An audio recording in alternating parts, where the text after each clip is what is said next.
नमस्कार। ज्ञानवर्धक इस चैनल में आपका बहुत बहुत स्वागत है। आप देख रहे हैं महाभारत के संवेदनशील प्रसंगों को एपिसोड के रूप में। आपका निरंतर सपोर्ट और स्नेह मिल रहा है, इसके लिए आपका बहुत बहुत धन्यवाद।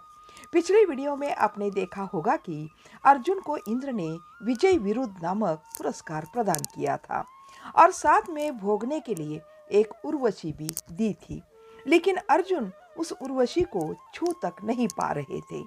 उर्वशी इस बात को लेकर अर्जुन पर बहुत क्रोधित हो रही थी और कह रही थी कि तुम मेरा अपमान कर रहे हो। इंद्र ने इसका कारण पूछा था। तब अर्जुन ने कहा था कि जिस स्त्री को मेरे पिता ने भोगा है, उस स्त्री को मैं कैसे भोग सकता हूँ। यह धर्म संकट सुलझाने के लिए अब क्या होता है देखिए। यह सब पिछली बातें अर्जुन तुष्ट यानी रथ चलाने वाले सारथी को बता रहे हैं। इस समस्या को सुलझाने के लिए इंद्र कहते हैं कि देव धर्माधिकारी को बुलाओ, अन्य गण प्रमुखों को भी बुला दो। इसने जो धर्म की सूक्ष्मता पर प्रश्न उठाया है, उसका समाधान होना चाहिए। अभी बुलाओ, कहते हुए आज्ञा देकर इंद्र खड़े हो गए। अर्जुन कहते हैं कि अब जिस धर्माधिकारी को बुला रहे हैं, वह मेरे बड़े भाई को जन्म देने वाला न था, लगभग मेरी ही आयु का था। भीम को जन्म देने वाला मारुत दमे के रोग से 6 मास से पीड़ित था। मैंने जब जाकर नमस्कार करके अपना परिचय दिया, तब उसने माँ और भीम के बारे में कितने प्रेम से पूछताछ की थी। मुझे गले से लगाकर मस्तक सूंघा। उसके बड़े बड़े हाथ मुझे सहलाकर प्रेम व्यक्त कर रहे थे। यदि मेरे और मेरे भाइयों के जनक वास्तव में जीवित होते तो पता नहीं वे मुझ पर कितना स्नेह बरसाते, अथवा इस प्रकार प्रेम करना केवल भीम के जनक का विशेष गुण था। अश्विनी देवता भी नए थे। यह सब अर्जुन रथ चलाने वाले तुष्ट को बता रहे हैं। रात को दीपक के प्रकाश में सभा हुई।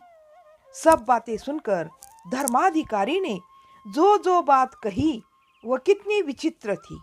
वह यह बात थी कि अर्जुन, तुम जिन पद्धतियों को बता रहे हो वे हमारे यहाँ नहीं हैं।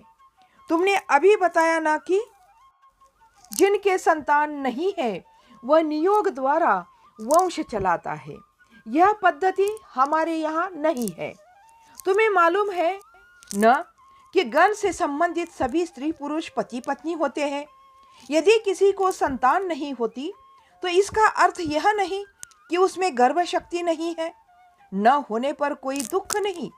आयु के अंतर के आधार पर बच्चे सबको माता पिता कहते हैं। ऋतुमती होने पर स्त्रीत्व प्राप्त होने के बाद एक गण की लड़की दूसरे गण की पत्नी बनकर चली जाती है। इस प्रकार सहोदर और सहोदराओं का संबंध यहाँ नहीं होता। सारांश यह है कि यह लोक ही दूसरा है। तुम्हारे लोक की रीति नीति हम पर लाद कर तुम उर्वशी का अपमान नहीं कर सकते।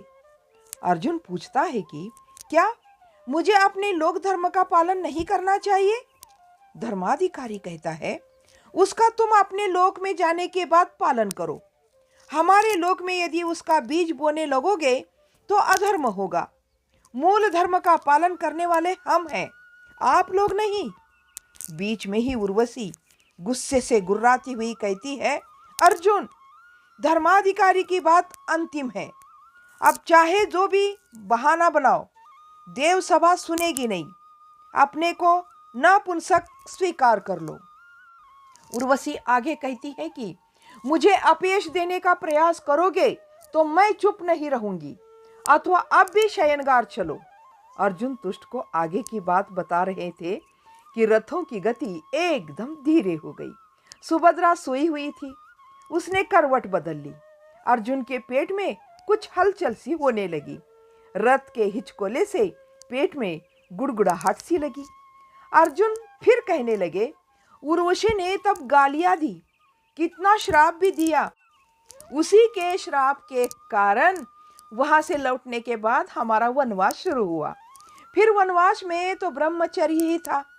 देवलोक से लौटने के बाद 5 वर्ष दूर रहे कहकर पांचाली ने बड़ी आवभगत की, पर पहले जैसा वर्ष में जैसे लगाव था वैसा लगाव नहीं था।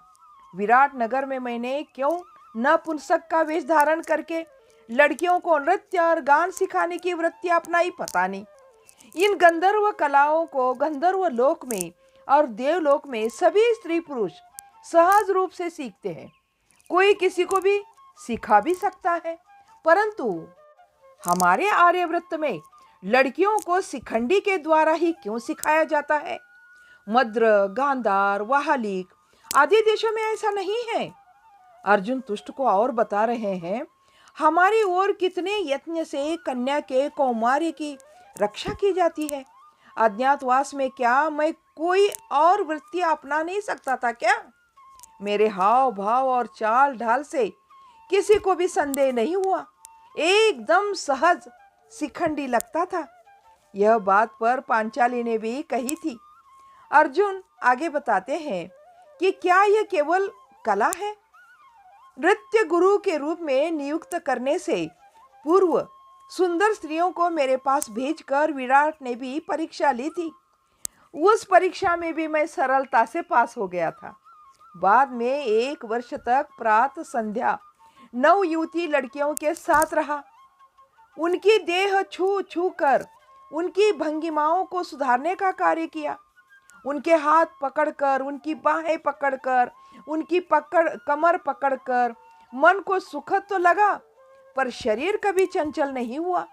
अज्ञातवास समाप्त होने के बाद सुभद्रा का केवल सानिध्य मात्र रहा। उपप्लाव्य आने के बाद कितनी ही बार इसने कहा है, क्या आपको बुढ़ापा आ गया क्या? वनवास का प्रभाव है क्या?